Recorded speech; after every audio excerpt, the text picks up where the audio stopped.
Right now, as you watch this video, approximately 250 babies are born every minute worldwide. Do you know what your chances of waking up in the body of a Chinese infant? 1 in 14. Every 14th newborn on the planet today is Chinese. But if you had been born here 30 years ago, that chance would have been 1 in 5. China is rapidly emptying out. In 2024, the birth rate fell to a historic low, about 6.39 births per 1,000 people. To help you understand the scale of the catastrophe, the fertility rate has dropped to 1.0. This is twice as low as the level required simply for the nation not to disappear. The paradox is that in this country, your life is determined before your umbilical cord is even cut. Today, we will compare two lives that will never intersect, even though both have PRC written in their passports. A boy named Li. He was born in a dusty village. His inheritance is his parents' debts and the right to work at a construction site 12 hours a day. And a girl named Mei. She was born into the family of a top manager in Shanghai. Her inheritance is the world's best tutors and pressure that could crush a grown man. We will follow their entire journey, from the first day of school to old age. And in the end, you will answer the question yourself. Is China a land of great opportunities, or the world's largest digital prison for ambition? In most countries, you can pack your bags and move to the capital in search of a better life. In China, such an attempt will get you thrown to the sidelines of the system. Meet the Hukou, a caste-based residency permit that deadlocks your rights to healthcare, schooling, and pensions to your place of birth.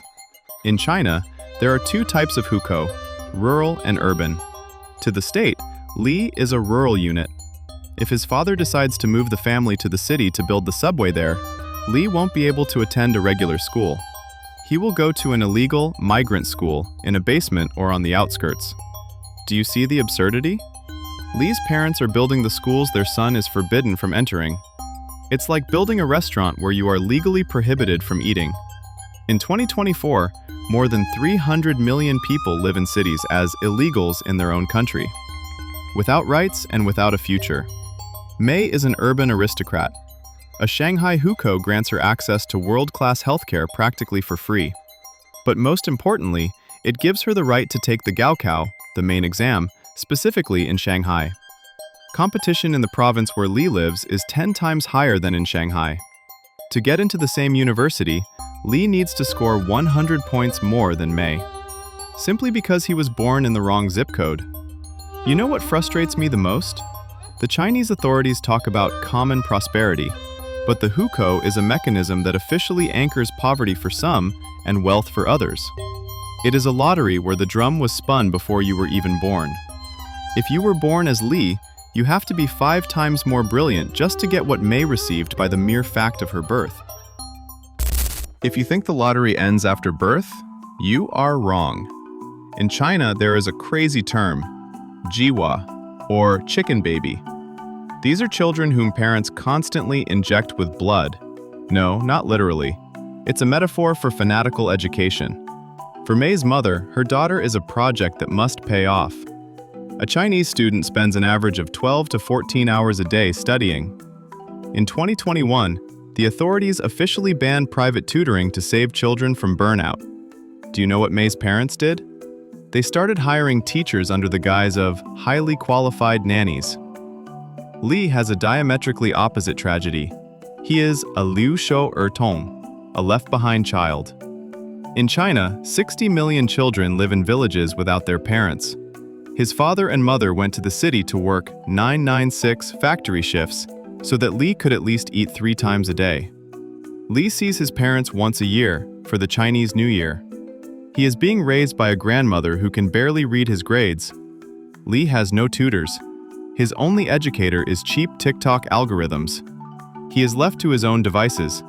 His future is either a miracle or his father's path, to a construction site at age 16.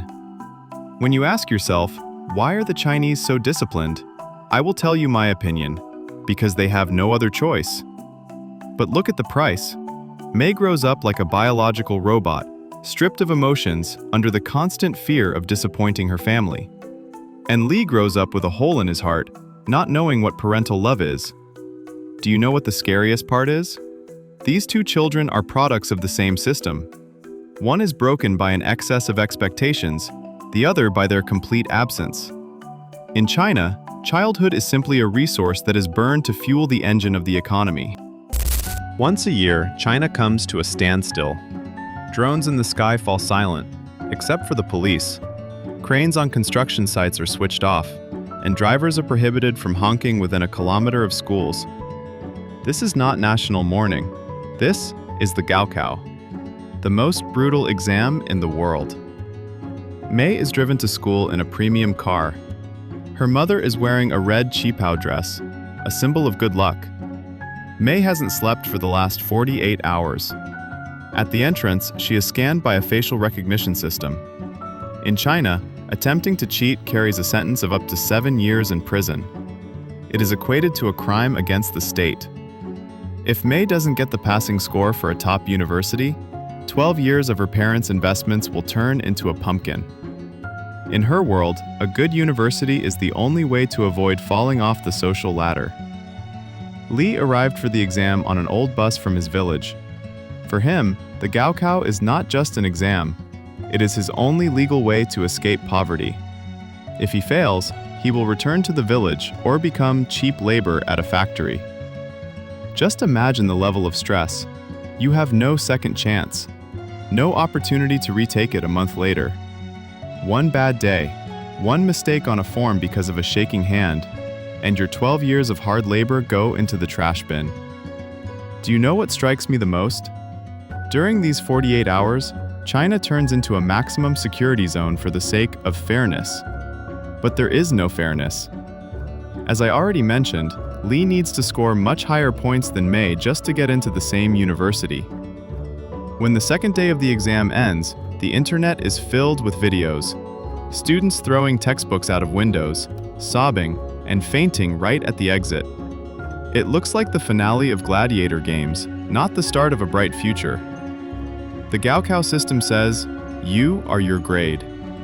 And if your grade is low, you are trash. Congratulations, Li and May survived.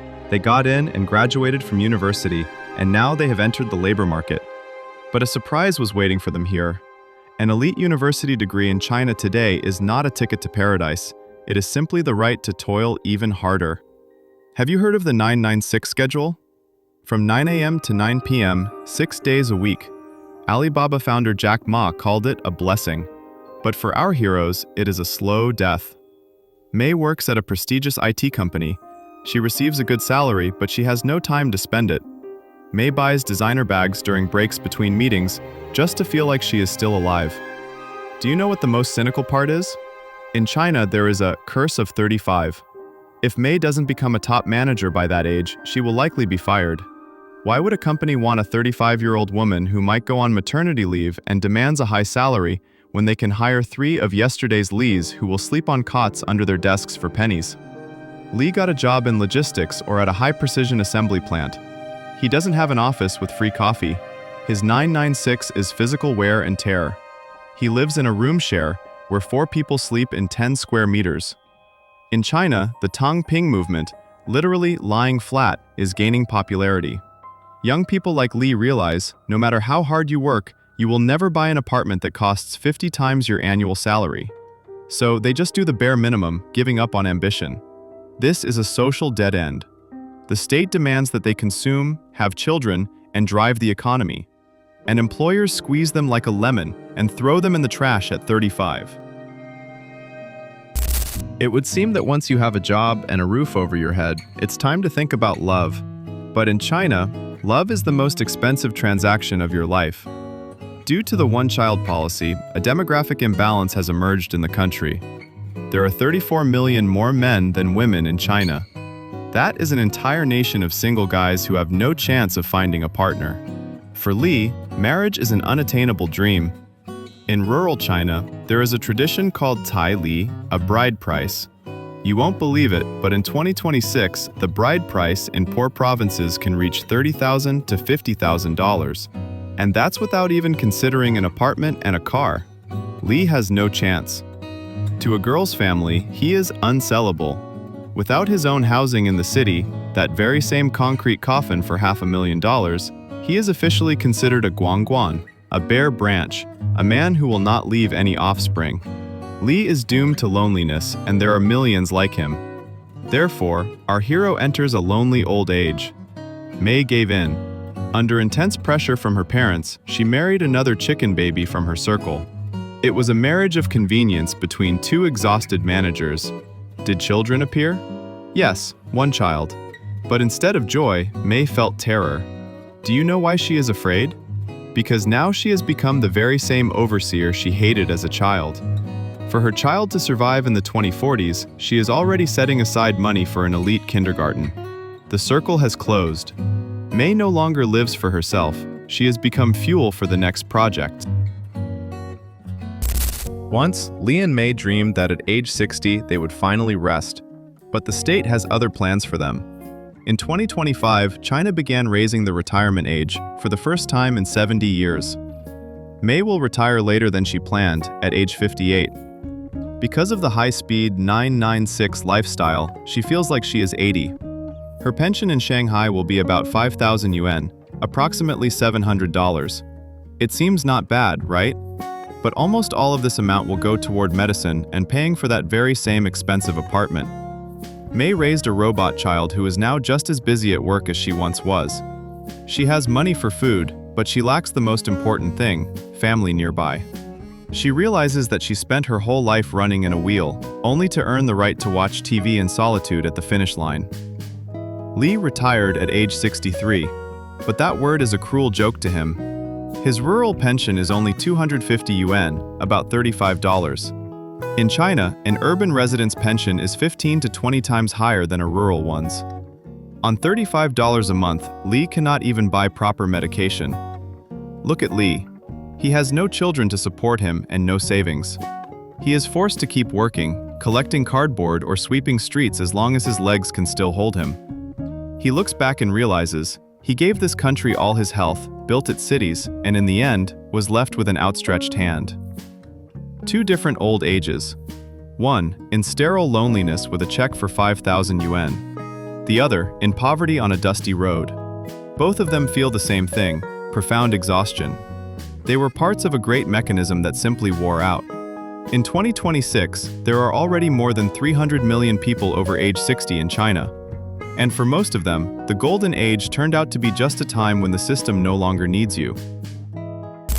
The next time you see news about a great economic breakthrough or another gleaming skyscraper in Beijing, remember Li and Mei.